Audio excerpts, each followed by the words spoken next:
6 بجے سے لے کے شام 6 بجے پھر افطار ہو گیا, 12 گھنٹے کا روزہ, وہ بھی ٹھنڈا ٹھاٹ, اور پھر شام 6 بجے سے لے کے صبح 6 بجے تک 12 گھنٹے ہیں آپ کے پاس کھانے کے.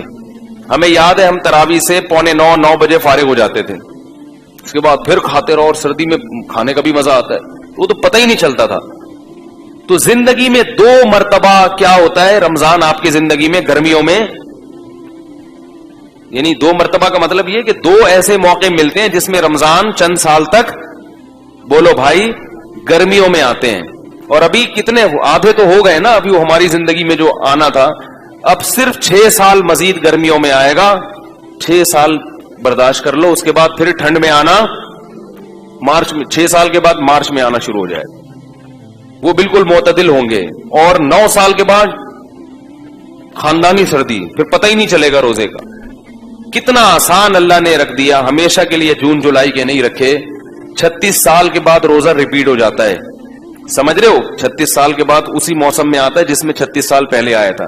تو انسان کی زندگی میں 36 سال 2 دفعہ ہی آتے ہیں, وہ بھی بشرطے کہ ہم میں سے ہر شخص کے مقدر میں زندگی ہو, ورنہ کوئی پتہ نہیں آخری رمضان ہو کون بچے گا کون مرے گا. تو اس لیے ہمت کم ہمتی. مجھے بہت غصہ آتا ہے جب ہٹے کٹے لوگ کہہ رہے ہوتے ہیں یار برداشت نہیں ہو رہا میرے سے, برداشت نہیں, تھپڑ مارو جا کے کم وقت کو, کم ہمت ہو گئے ہیں بالکل ہی. کچھ نفس کے خلاف اور کچھ اپنی خواہشات کے خلاف کرنے کی قوت ہی ختم ہو گئی ہے. کیا کرو گے دنیا میں, سروائیو کیسے کرو گے؟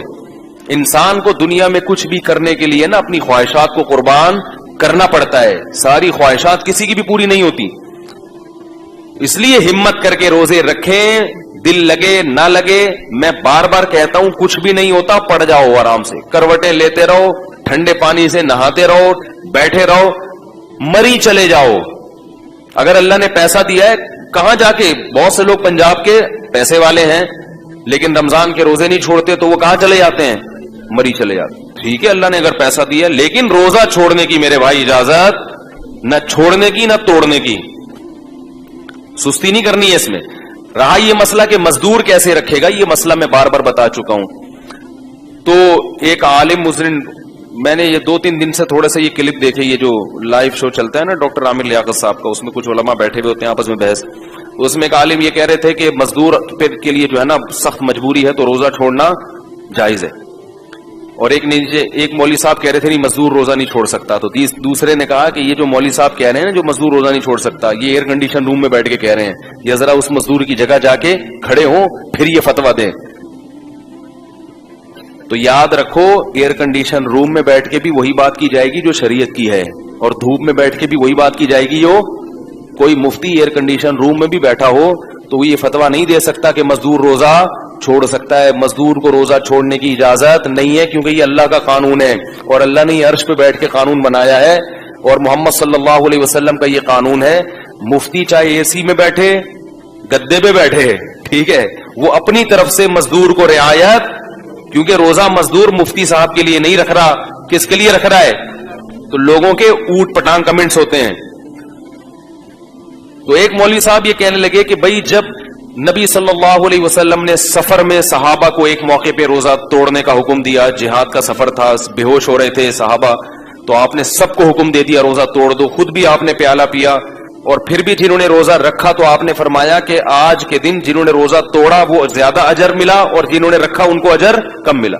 تو جب اس موقع پہ نبی نے اجازت دے دی تو اس کا مطلب ہے کہ اتنی ٹینشن اسلام میں, بولو بھائی, نہیں ہے. تو یہ وہ لوگ ہوتے ہیں جو قرآن و حدیث کی روح کو نہیں سمجھتے. اپنی طرف سے ایسے قیاس کرنا, قیاس کے بھی کچھ شرائط ہیں, اس اصول ہیں جو مدارس میں پڑھائے جاتے ہیں.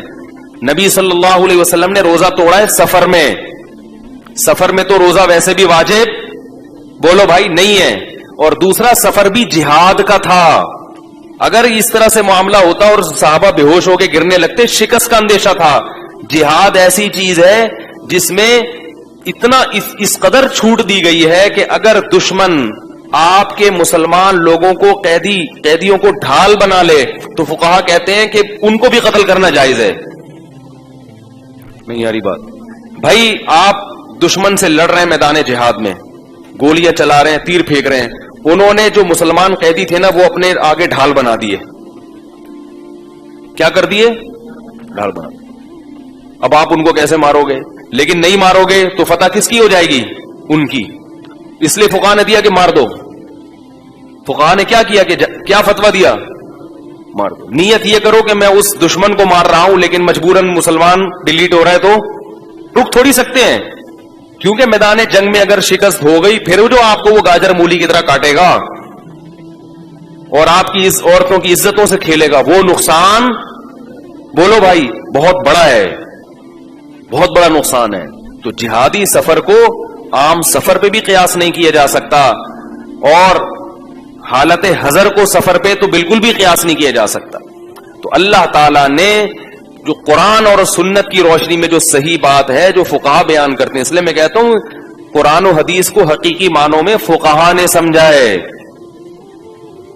آپ کی اپنی رائے کا اعتبار، ہر آدمی قرآن و حدیث کا لیبل تو لگا رہا ہے، مگر ضروری نہیں کہ وہ عوام کے پاس علم نہیں ہے، وہ دو چار روایتوں اور دو چار واقعات کو دیکھ کے متاثر ہو جاتے ہیں کہ مزدور چاہے کتنی سخت ٹینشن میں ہو اس کو روزہ چھوڑنے کی اجازت بولو بھائی نہیں ہے. اب سوال پیدا ہوتا ہے وہ کرے گا کیا؟ کیونکہ مفتی صاحب تو ایئر کنڈیشن میں بیٹھ کے فتویٰ دے رہے ہیں، وہ اس مزدور کی جگہ جائیں تو وہ بھی یہی کہیں گے کہ چھوڑ دو. ناممکن ہے نا اس کے لیے تو رکھنا. اتنی گرمی میں جو کدال چلا رہا ہے وہ تو 1 گھنٹے میں بے ہوش ہو جائے گا. اس کا مسئلہ یہ ہے کہ پہلے تو وہ یہ کوشش کرے کہ دن کے وقت میں ایسا محنت مزدوری والا کام نہ کرے.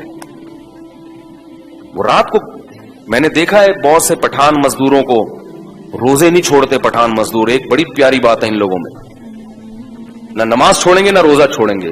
اس لیے میں تلاش کرتا ہوں پٹھان مزدور زکات دینے کے لیے رمضان میں تلاش کرتا ہوں، اور حرام خور جو روزہ خور مزدور ہوتے ہیں نا ان کو نہیں دیا کرو، کم بختوں کو. اور یاد رکھو رمضان میں یہ نہیں کہہ رہا صرف پٹھان ہی رکھتے ہیں، باقی سارے مسلمان نہیں، باقی بھی رکھتے ہیں، لیکن پٹھانوں میں دیکھا سب رکھتے ہیں، باقی بھی رکھتے ہیں، لیکن پٹھانوں میں 100% رکھتے ہیں، باقیوں میں 100% نہیں رکھتے.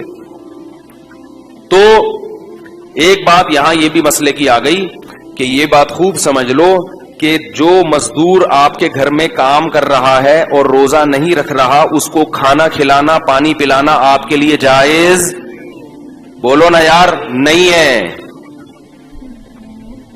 لوگ کھانے بنا بنا کے دے رہے ہوتے ہیں اس کو.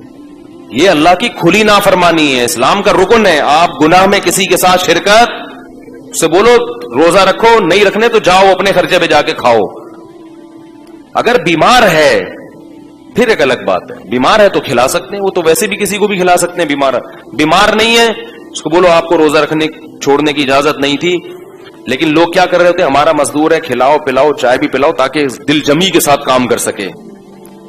بلکہ بعض فیکٹریوں میں تو نالائق لوگ چاہتے ہیں کہ مزدور روزہ نہ رکھیں. تو یہ سب اللہ کے غضب کو دعوت دینے والی باتیں ہیں. اس کائنات کا حقیقی خالق اللہ ہے. ہاں میں یس کر رہا تھا کہ مزدور کرے گا کیا؟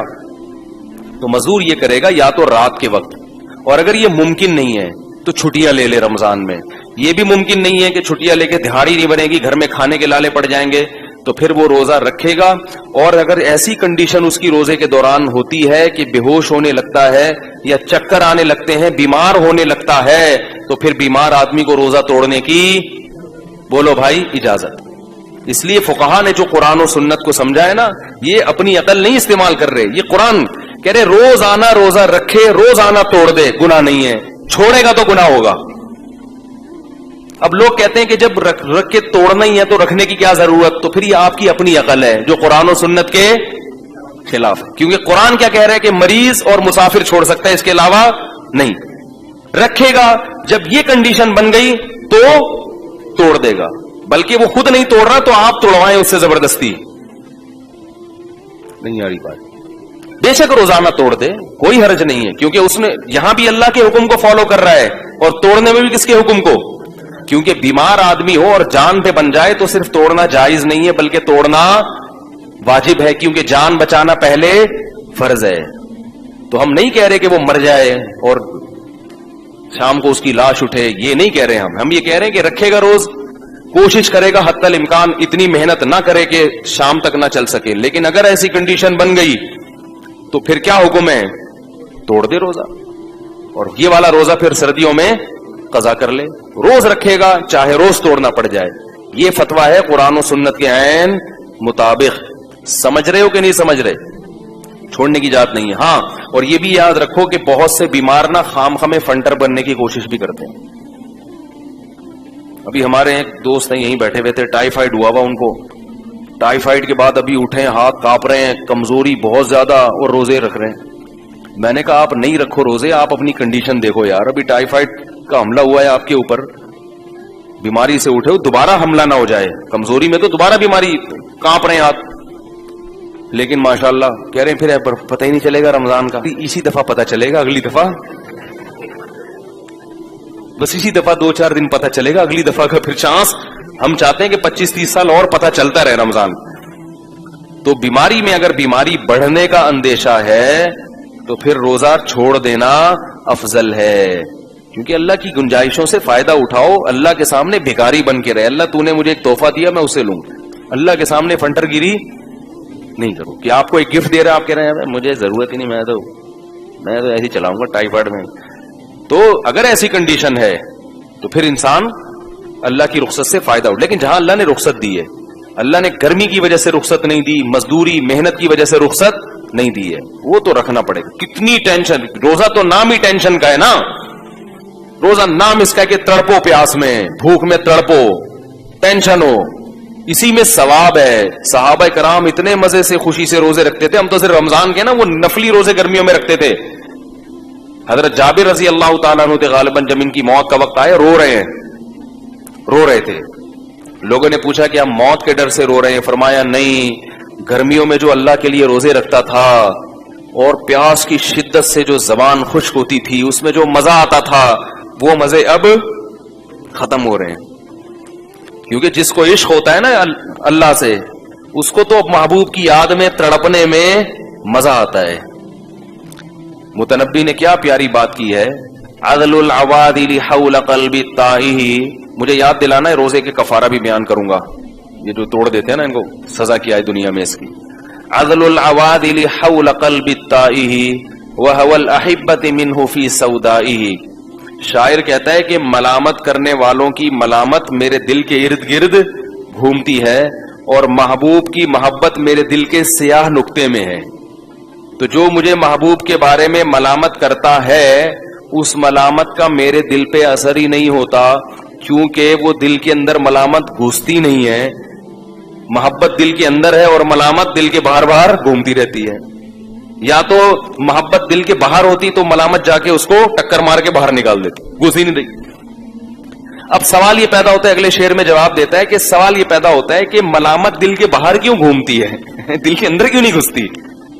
بھائی جیسے محبوب کی محبت دل کے اندر گھس گئی, تو یہ جو لوگ ملامت کر رہے ہیں مجھے محبوب کے بارے میں, یہ ملامت بھی دل میں گھس کے اس کو نکال دے. شاعروں کے کلام میں بڑی بلاغت ہوتی ہے. تو وہ جواب دیتا ہے, یشک الملام الی اللوائم حرہ ویصد حین یلمن عن برحائہ. کہتے ہیں وہ ملامت اصل میں گھسنے کی کوشش کرتی ہے, لیکن محبوب کی محبت سے دل گرم اتنا ہوتا ہے کہ اس کی گرمی کی وجہ سے وہ جلنے لگتی ہے, اور واپس جا کے جس نے ملامت کی ہے نا اس کو شکایت کرتی ہے کہ کدھر بھیج دیا تم نے جا کر مجھے. نہیں آ رہی بات سمجھ, جا کے کس کو شکایت کرتی ہے؟ جس نے ملامت, جو ملامت کرنے والے ہیں نا, وہ تو کہہ رہے ہیں ملامت کرنے والیاں, لیکن میں والے بنا رہا ہوں اس کو فی الحال, کیونکہ آپ پھر ادھر ادھر دماغ آپ کا جائے گا. وہ تو کہہ رہے ہیں ملامت کرنے والیاں, کیونکہ عورتوں کی ملامت کا اثر زیادہ ہوتا ہے انسان کے اوپر.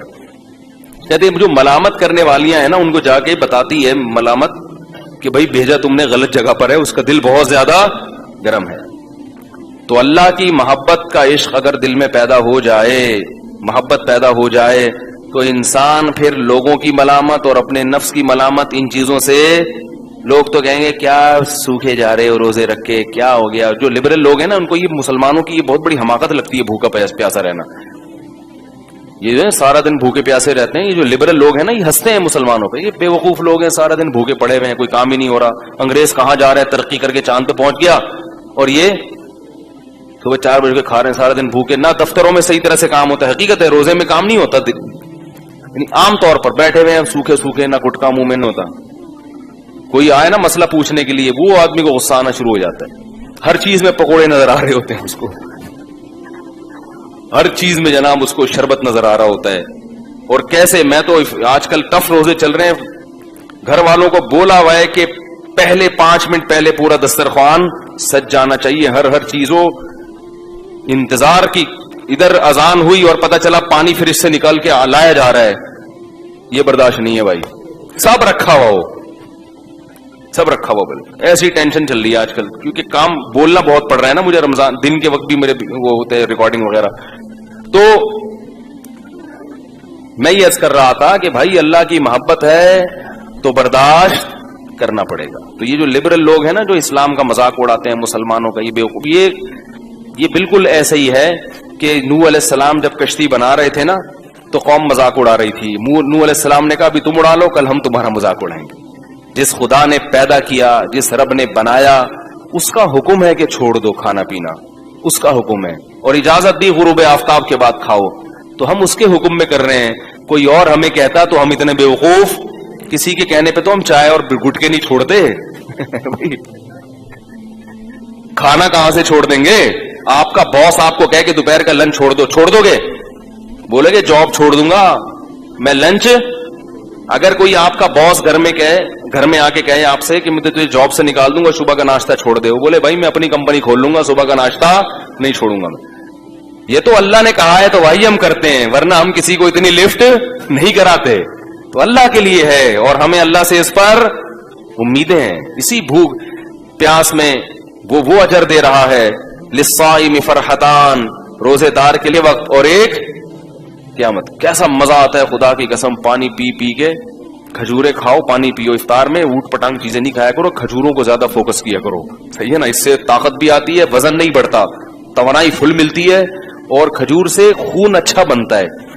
جب کمزور ہو گئے نا خون تو بنے گا. اب وہ چاہے الٹی سیدھی چیزیں کھا کے سڑا ہوا خون پیدا کر لو، خون کی کمی ہو جاتی ہے نا. اور چاہے تو نفیس چیزیں کھا کے. اچھا یہ آپ کے پاس رمضان میں آپ کو یہ آپشن ملتا ہے. میں اس لیے بار بار کہتا ہوں کہ رمضان میں اپنی خوراک کا شیڈول ہمیشہ کے لیے چینج کر دو، عادت بنا لو. اچھی چیزیں کھائیں گے، گندی چیزیں کہیں، یہ تیل ویل چکنے چپڑے، پکوڑا بھی کچھ تھوڑا سا تیل میں ہو اور اچھے والے تیل میں. یہ جو بازار کے پکوڑے ہیں نا، یہ اس تیل کو تلچھٹ بنا کے جلا کے 50 لوگوں کو کے پکوڑے اس میں تلے ہوتے ہیں، وہ ڈیزل بن چکا ہوتا ہے. وہ یہ جو بازار میں پکوڑے ہو رہے ہیں، تو اگر کوئی اچھا ہے جاننے والا تو پھر تو ٹھیک ہے. تو یہ جو ایسی چیزیں ہیں نا، ان سے کیا کر لو تو آپ دیکھو 1 مہینے کے بعد آپ کے ایسا خون نتھر جائے گا، آپ کی آنکھوں میں بینائی تیز ہو جائے گی، آپ کے دماغ فریش ہو جائے گا. تو یہ رمضان میں اللہ نے ہمیں بہت اچھا موقع دیا ہے اپنی خوراک کے شیڈول کو چینج کرنے کا. اچھی خاندانی چیزیں کھانا شروع کر دو، زیتون، انجیر، شہد، اور کیا ہے یہ جو ہے آپ کا، اور کھجور، دلیا، جو، یہ چیزیں کھانا شروع کر دو. سمجھ رہے ہو؟ اپنے خرچے پہ. اچھا تو جلدی سے میں اس طرف آ جاؤں. تو رمضان کا روزہ اگر کسی نے جان بوجھ کر توڑ دیا اور یہ کہتے ہوئے کہ مجھ سے پیاس برداشت نہیں، بیماری نہیں ہے، نہ مرنے کا اندیشہ ہے، وہ تو الگ بات ہے. ویسے یار میں اس سے کوئی کام ہی نہیں ہو رہا، میرے برداشت نہیں ہو رہا، بار بار کولر کی طرف دل چاہ رہا ہے، اور ایک قطرہ بھی حلق میں اتار لیا تو روزہ بھی ٹوٹ گیا. اور سزا کیا ہے؟ 60 روزے لگاتار. نہیں آ رہی میرا خیال ہے بات سمجھ. روزہ توڑنے کا کفارہ کیا ہے؟ رمضان کا روزہ 60 روزے جان کر اگر توڑا ہو کسی نے، 60 روزے، یہ والا روزہ بھی قضا کرنا پڑے گا. اور وہ جو 60 روزے رکھنے ہیں ان میں اگر 59 روزوں کے بعد آپ کی طبیعت خراب ہو گئی اور 60واں نہیں رکھ سکے تو پھر پہلے دن سے دوبارہ، یعنی اس میں بیماری کی بھی کبھی عذر قابل قبول نہیں ہے.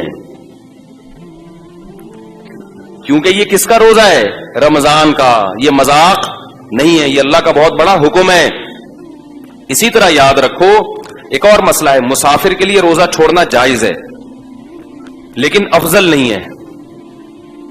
افضل اس صورت میں ہے جب مسافر کو روزہ رکھنا مشکل ہو. یہ جو حدیث میں آتا ہے لیس من البر الصیام فی السفر، سفر میں روزہ نیکی نہیں ہے، یہ اس صورت میں ہے جب سفر میں روزہ رکھنا آپ کو بہت زیادہ مشکل لگ رہا ہے. اگر سفر میں روزہ رکھنا مشکل نہیں ہے، جیسے کہ آج کل اکثر مشکل نہیں ہوتا، جہازوں کا، ٹرین کا، بسوں کا سفر ہے، بڑے آرام سے رکھ سکتے ہیں، تو ایسی صورت میں روزہ رکھنا افضل ہے کیونکہ رمضان کی فضیلت حاصل ہوگی. سمجھتے ہیں کہ نہیں سمجھتے؟ اس میں سستی کاہلی کر کے روزہ نہیں چھوڑنا چاہیے، جائز ہے بہرحال چھوڑنا نہیں چاہیے۔ ایک مسئلہ یہ ہو گیا۔ دوسرا مسئلہ اور اچھی طرح سمجھیں کہ یہ جو مسافر کے لیے روزہ چھوڑنا جائز ہے یہ اس صورت میں ہے جب سحری کا وقت سفر کے دوران آ جائے۔ ہمارے ہاں یہ ہوتا ہے کہ دوپہر کسی کا لاہور جانے کا ارادہ ہے تو صبح روزہ چھوڑ دیتا ہے کہ میں تو سفر میں، ایسا نہیں ہے۔ سحری کا وقت مقام پہ آیا ہے تو ابھی آپ مسافر بنے نہیں ہیں، آپ دوسرے مسلمانوں کی طرح آپ پر بھی روزہ فرض ہے، کیونکہ ابھی آپ مسافر بنے نہیں ہیں۔ اب جب آپ نے روزہ رکھ لیا تو سفر میں اس کو مکمل کرنا واجب ہے، سفر میں آپ وہ توڑ نہیں سکتے۔ ایک خاتون کا پچھلے سال فون آیا، میں امریکہ سے پاکستان آ رہی تھی تو میں نے روزہ رکھ لیا تو سورج ہی نہیں غروب ہو رہا۔ سورج غروب یا تو یہاں سے جاتے ہوئے ہوتا ہے یا آتے ہوئے، ایک طرف ہوتا ہے۔ تو میں نے کہا جاتے ہوئے غروب ہی غروب ہو رہا تھا نا، ٹھیک ہے نا، تو وہ کیا کریں؟ میں نے کہا روزہ رکھنا فرض ہے کیونکہ سحری مقام پہ ہو رہی ہے۔ سحری امریکہ میں مقام پہ کی انہوں نے، تو اب جہاز میں بیٹھ گئے تو سورج کتنا ہی لمبا ہو گیا، ٹھیک ہے، روزہ رکھنا پڑے گا۔ تو کبھی کبھار ہی ایسا ہوتا ہے، ہاں جان پہ بن پڑے یا بیمار ہونے کا اندیشہ ہو، وہ تو پھر سفر نہ بھی ہو تو بھی روزہ توڑنا بولو بھائی جائز ہے۔ تو ایک مسئلہ ہے۔ دوسرا مسئلہ یہ، مسافر نے روزہ چھوڑ دیا، سفر میں سحری آئی تھی، آپ یہاں یعنی آپ جہاز میں بیٹھے لاہور سے کراچی آ رہے ہیں، راستے میں سحری کا وقت ہو گیا جہاز کے دوران یعنی پرواز کے دوران، تو آپ روزہ چھوڑ سکتے ہیں، آپ نے چھوڑ دیا روزہ۔ لیکن جب آپ نے روزہ چھوڑا تو جہاز میں ہی بیٹھ کے جتنا کھانا ہے کھا لیں۔ جب ایئرپورٹ پہ آپ اترے اور کراچی میں مقیم بن گئے تو جیسے ہی اپنے علاقے میں داخل ہو گئے یعنی شہر میں داخل ہوئے تو اس وقت کھانا پینا آپ کے لیے جائز نہیں ہے، بند، کیونکہ اب آپ مسافر نہیں رہے۔ اگرچہ روزہ نہیں ہے لیکن روزے داروں کی طرح آپ کو رہنا پڑے گا، کیونکہ آپ نہ مسافر رہے نہ مریض رہے۔ تو فمن شہد منکم الشہر، کہ تم میں جو اس مہینے کو پائے گا وہ روزہ رکھے، تو اس کو روزہ رکھنا اگرچہ یہ شرعی روزہ نہیں ہوگا کیونکہ سحری، کیونکہ وہ تو کھاتے آ رہے ہیں نا، لیکن پھر بھی روزے داروں کی طرح رہنا آپ پر کیا ہو جائے گا؟ واجب ہو جائے گا۔ نہیں آ رہی بات؟ ہم نے دیکھا ہے مسافر کا روزہ نہیں ہے، وہ آ کے کھا رہا ہوتا ہے۔ بھائی اب تو مسافر نہیں رہے نا تم، اب تھوڑی مسافر ہو، اب چپ آرام سے جیسے دوسرے بیٹھے ہوئے ہیں نا اس طرح بیٹھو، کھانے پینے کی اجازت۔ وہ کہتے جب میرا روزہ ہی نہیں ہے تو روزہ بھی مجھے بعد میں بھی قضا کرنا پڑے گا اور اب بھی مجھے کھانے پینے کی اجازت نہیں ہے۔ بالکل ایسا ہی ہے، بعد میں یہ قضا بھی کرنا پڑے گا کیونکہ آدھے دن تو آپ چرتے رہے نا، آدھے روزے تھوڑی ہوتے ہیں، اور آدھا دن آپ کو روزے داروں کی طرح رہنا بھی پڑے گا۔ سمجھ رہے کہ نہیں سمجھ رہے؟ تو یہ حکام ہے جن کی لوگ رعایت نہیں کرتے۔ تو یہ تو خیر آج کا موضوع اسی طرف چلا گیا۔ اب میں چھوٹی بات کی ہے، آج کل وہ جو لائیو شو میں ہوا نا، وہ عامر لیاقت صاحب کے وہ پڈے بازی ہو گئی، تو ہمیں ان شووں سے وہ نہیں ہے کہ کیا ہوا کیا نہیں ہوا، اس میں کچھ باتیں جو غلط ہیں اور وہ ان کو ڈیفائن کرنا یا ان کو ہائی لائٹ کرنا اس لیے ضروری ہے کہ یہ آئندہ بھی ہو سکتا ہے، اور اس میں لوگ دلچسپی لیتے ہیں، دھڑے بندی ہو جاتی ہے۔ تو علماء کی بہرحال ذمہ داری ہوتی ہے کہ اگر کسی پہ ظلم ہوا ہے تو اس ظلم کو میں سمجھتا ہوں بیان کیا جائے۔ اس میں جو اہل حدیث عالم تھے، میں یہ سمجھتا ہوں ان کے ساتھ بہت ناانصافی ہوئی ہے، کیونکہ وہ نہ کہہ رہے میں ذاکر نائک کا خلیفہ ہوں، نہ میں وہ کہہ رہے میں وہ ایک بات کر رہے ہیں، لیکن اس کو توپے لے کے گستاخ رسول پر خام خام میں زبردستی۔ تو میں یہ سمجھتا ہوں کہ یہ جن لوگوں نے بھی اس طرح کیا ہے انہوں نے کوئی ذمہ داری کا ثبوت نہیں دیا۔ باقی ڈاکٹر ذاکر نائک صاحب نے جو یہ لفظ، ایک ایسا لفظ استعمال کیا کہ جو نبی کی جس سے توہین کا شائبہ ہوتا ہے، تو ہم نے سنا کہ بعد میں انہوں نے اس پہ معذرت بھی کی ہے، اور اس کا وہ باقی وہ مسئلہ کیا ہے تو میں نے آج جمعے کے بیان میں اس کو تفصیل سے بتایا ہے کہ اس طرح ذرا سی باتوں پہ الفاظ کی جو زبان لڑکھڑاتی ہے اور بندہ کہہ بھی رہا ہے کہ میری یہ نیت نہیں ہے، تو اس پہ فوراً توہین رسالت کے مقدمے مت چلایا کرو۔ میں نے اس کی کچھ مثال دی ہیں کہ حدیث میں بھی ایسی مثالیں ملتی ہیں کہ انسان کی زبان وہ بولنا کچھ چاہتا ہے، نکلتا کچھ ہے منہ سے، تو اس کو نبی صلی اللہ علیہ وسلم نے بھی نہ اللہ کا گستاخ قرار دیا نہ توہین رسالت کا مرتکب قرار دیا۔ تو ہمیں اگر نبی کی سیرت کو فالو کرنا ہے تو پھر پورے طریقے سے فالو کرنا پڑے گا۔ تو وہ بڑا ظلم ہوا ہے ان اہل حدیث عالم کے ساتھ۔ میں نے وہ کل کلپ دیکھا، مجھے لوگوں نے بھیجا تو میں نے دیکھا وہ بہت زیادہ وہ خام خام، اب ایسا نہ ہو کہ مجھے یہ ڈر ہے کہ وہ ایک جو ہے نا وہ ایک دلوس نکلنا نہ شروع ہو جائیں کہ یہ اہل حدیث جو ہے وہ کیا ہوتے ہیں، معاذ اللہ گستاخ رسول ہوتے ہیں۔ تو پھر یہ کیا ہوگا اہل حدیث اور حنفیوں کا یا بریلویوں کا کیا ہو جائے گا؟ ٹکراؤ. تو ہمارا ملک ابھی اس قسم کے ٹکراؤ کا متحمل بولو بھائی نہیں ہے. بھائی ملک میں بڑے پھڈے چل رہے ہیں.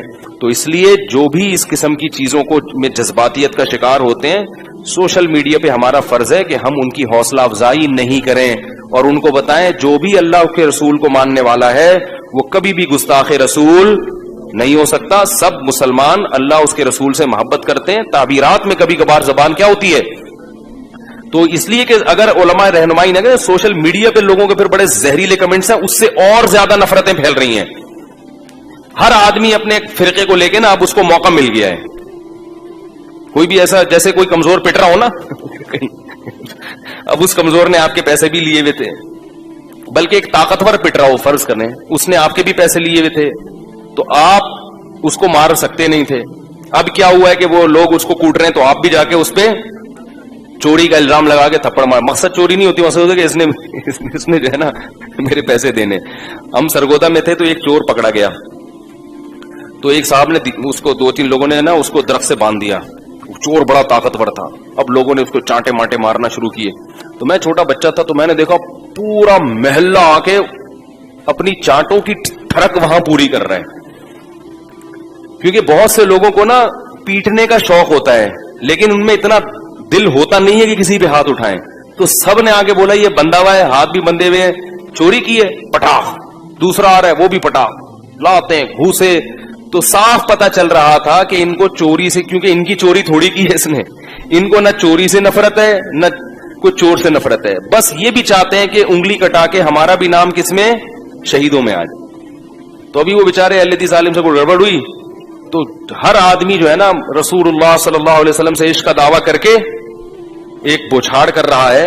اس سے خطرہ یہ ہے کہ مسلکی اختلاف کہیں بہت زیادہ بڑھ نہ جائے جس کے مسلمان ابھی تحمل نہیں کر سکتے. جو بھی حق بات ہے اس کو بیان کرنا چاہیے, اور اس طریقے سے اس پہ کمنٹس کریں کہ ایک دوسرے کے جذبات, یہ ایسا نہیں ہے جیسا ہم سمجھ رہے ہیں. مسلمان سب اللہ اس کے رسول کے چاہنے والے ہی ہوتے ہیں. تعبیر میں بیچاروں سے کبھی غلطی, جیسے جنید جمشید بیچارے سے ہو گئی تھی. تو یہ بڑا حساس ٹاپک ہے. اللہ تعالیٰ اس امت کو, ابھی وہ سنا کہ اعلان کیا کہ وہ کسی اہل حدیث کو لے گا ہی نہیں چینل میں. عامر لیاقت صاحب نے کوئی اعلان کیا, اس سے اور پھر قواریت بڑھے گی.